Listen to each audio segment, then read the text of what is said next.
So hello and welcome to Casual Leaves. Today I want to talk about 5 reasons why your Anthuriums may be looking sad.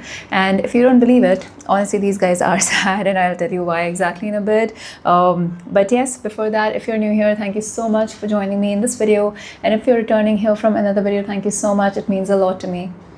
So, okay, here I am. These are my 2 rare Anthuriums, 2 of the hybrids that I have. This one is my Anthurium Wonderboy crossed with Michelle. That's the one here. This is the container. That's the tag falling off. And this is the newest leaf on it, which right now is a slightly kind of a limpy-ish leaf. It looks actually very beautiful off the camera. It doesn't capture the colors, but it's like completely copper, pink, brown. This looks green on the cam, but trust me, it's way beautiful. It doesn't capture.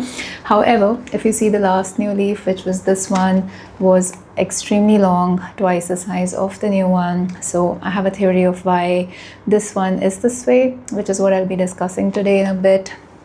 So the leaf size has gone down, and also it looks pretty wonky, like the leaves are going in all different directions, and the stem which you see here is completely like it's double the size of the pot in a way, but the stem, if you see, is exposed and it could use some soil around it. So that is a thing I need to figure out. The other one is this guy. This is my which one is this? This is Panama. This is Darkest Panama crossed with Michelle, I believe. I don't have the tag of this one. I've lost it. But I do believe this is Darkest Panama. Again, this one is the newest leaf. And it kind of looks a bit faded in places, I feel. And again, if you see, this is the last leaf, and this one, it's again a size down. Though this is still growing up, it's an emergent leaf, but I definitely feel it's not gonna be as big as this one. And overall, the leaves, they feel all bleached out to me. If you see, the leaves are this. I was gonna cut off because it's an oldest leaf, but even this one, it look over here, the edges, it is bleached out in parts. And I was wondering what the reason is until I got this out to water it, and look at the situation. It has a little reservoir cover pot, but it's all dried up. There are crazy roots. It's going in circles, which is a sign that they're looking for space, and it's all dried up. So my plan today was actually to repot the Wonderboy because I think it's the right time to do so. But I think the situation calls for a change in what we're doing today, and we will have to do the Darkest Panama. So let's get into that. Also, as I do that, I want to discuss a couple of reasons of why Anthuriums can start looking through these sad phases. Like there are, I think, 5 reasons why Anthuriums can become sad looking or start showing some distress signs. So that's something I'll discuss as I repot it. So let's get into it. Okay, so I've got it out of the cover pot. I will be trying to slowly pull this out with as little damage as I can make to the roots, but it's going to be a bit difficult because these are a lot and they are all intertangled with each other. Well, starting with reason number 1 of why your Anthuriums may not be doing that great and be looking sad is inconsistent watering patterns. That is something that has happened with both of these Anthuriums, where I have not watered them consistently at all. At times knowingly, at times because I was away, but that really does affect a lot to the growth of the plant. And so at times knowingly, at times unknowingly, if I was traveling or something like that. But that's what happened to both of these guys. I did try and keep a reservoir so that there would be water always, but of course, like, they've been growing really well and they needed more water for sure. So plants can really understand if, we are taking care of their water needs or not, and it will show. It will definitely show.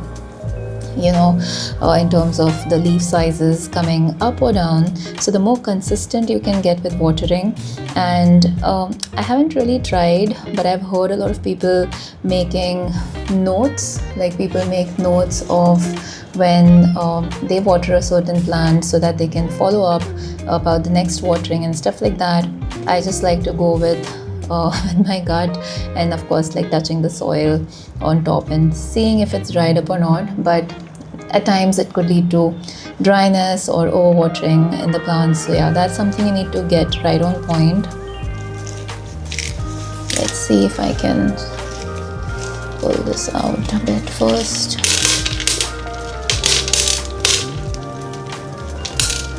It's gonna be tough. Ideally I would have loved to put this in semi-hydro, but I don't have it, so we'll be using soil today. Okay, so the second one is the feeding patterns. It really matters to have a schedule of feeding your plants. So earlier I would try and do the weekly method, where you make a weak diluted form of the feed and you do it every week, so that you don't like overfeed the plants or underfeed them. But recently I have not been feeding these guys or any of my plants at all, because I have been busy and I need to stay sane in order to do my other chores apart from the plant chores. So yes, these guys have taken a bit of a hit from there. But yes, again, if you can make a schedule of feeding your plants and do it consistently, that will really help. Look at the roots, they are pink. All of this is pink pink and green, and yeah, there's barely any space. I did lose some roots, that's fine, it's totally okay.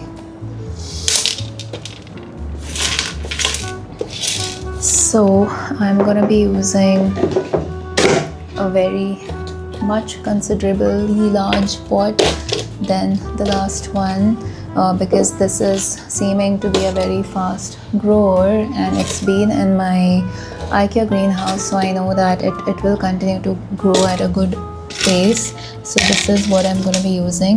It does have an outer cover pot. This is a semi-hydro pot, if you've seen in my other videos too.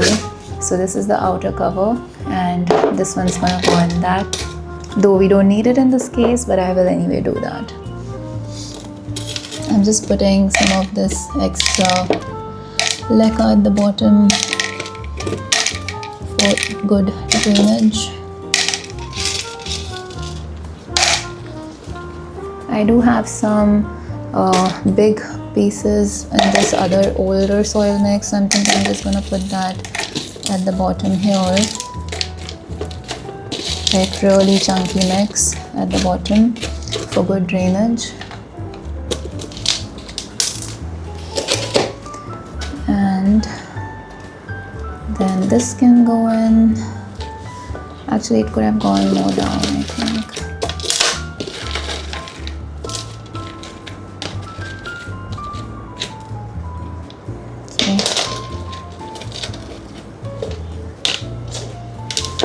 Yep, seems fine.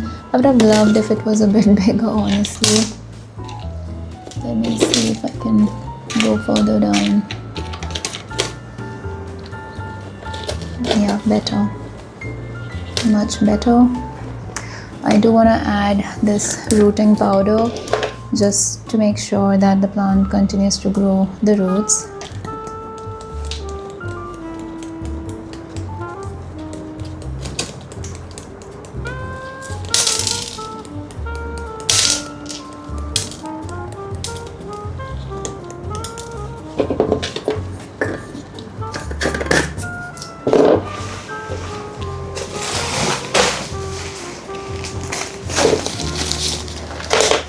Now, reason number 3 would be inconsistency of the lighting and moving the plant around way too much. That is something I think is very, very critical. If you move the plants a lot, they may not really like it. They won't be happy with that at all. So avoid changing the amount of light it's getting, like basically avoid making too many changes. which is not what I have done, by the way, with this plant. So that's not the reason why these guys were a bit sad in that way. But try and keep everything consistent for them. Once it starts being a perfect combination, don't change anything.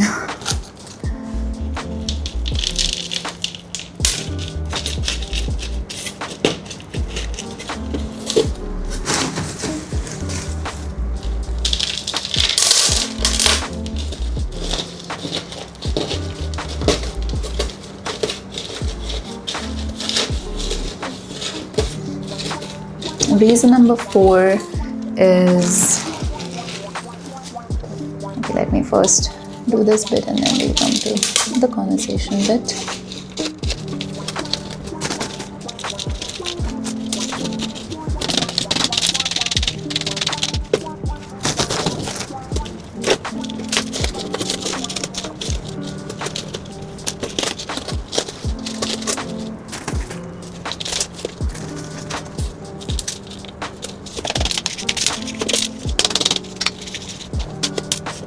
Okay, so that's plant number 1. It's done. It is up potted now, upsized, and it's in this good 6-inch pot with this cover pot.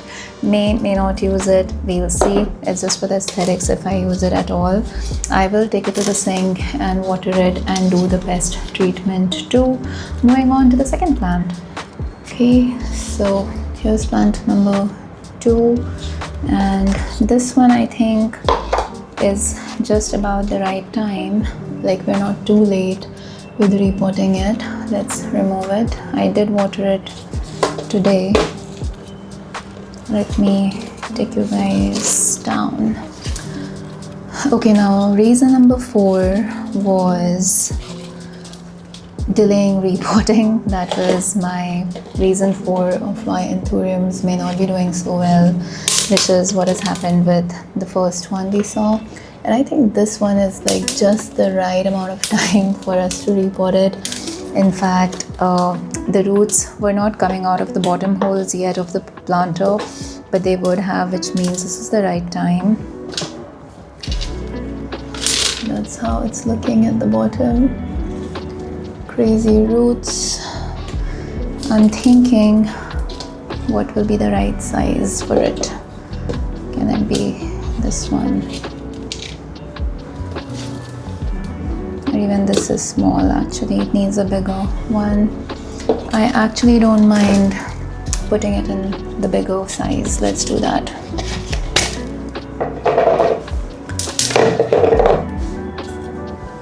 Such lovely fresh roots on this.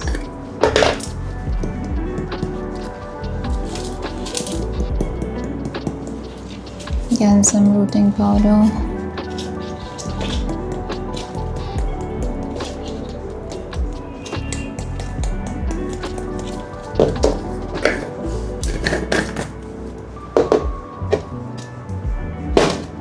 I think this is exactly the right size for it.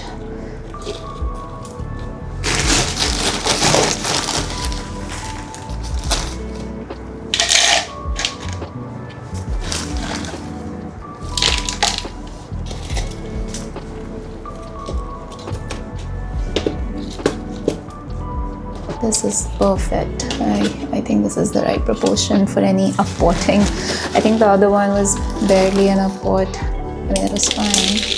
But this is better than that.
Okay, so here are both the plants.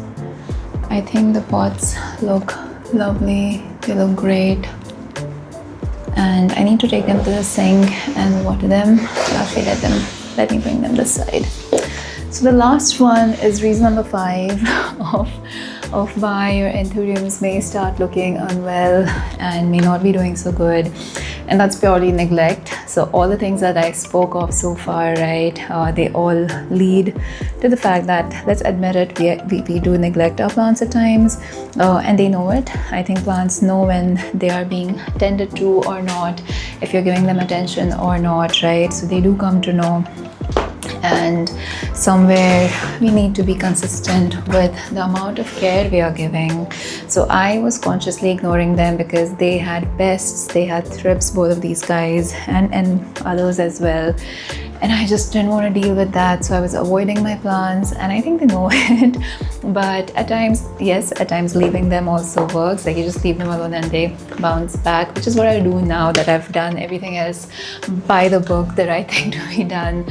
So yes, those were the 5 things. So just to recap: watering patterns, feeding patterns, consistency with lighting and placement of the plant, and repotting in time, not delaying it too much like I did, and overall neglect and attention and care.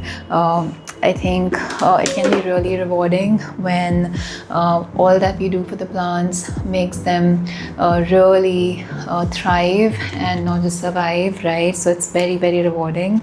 It is a lot of work, but it's meditative too at times. So even when you're, like I've said this before so many times, even when you're the busiest, but you come out and do these important chores, you do end up feeling good and better that you did it, no matter how much you were pushing them away and avoiding the tasks. But yes, I think if these 5 things are dealt with properly, your plants will be happier for sure.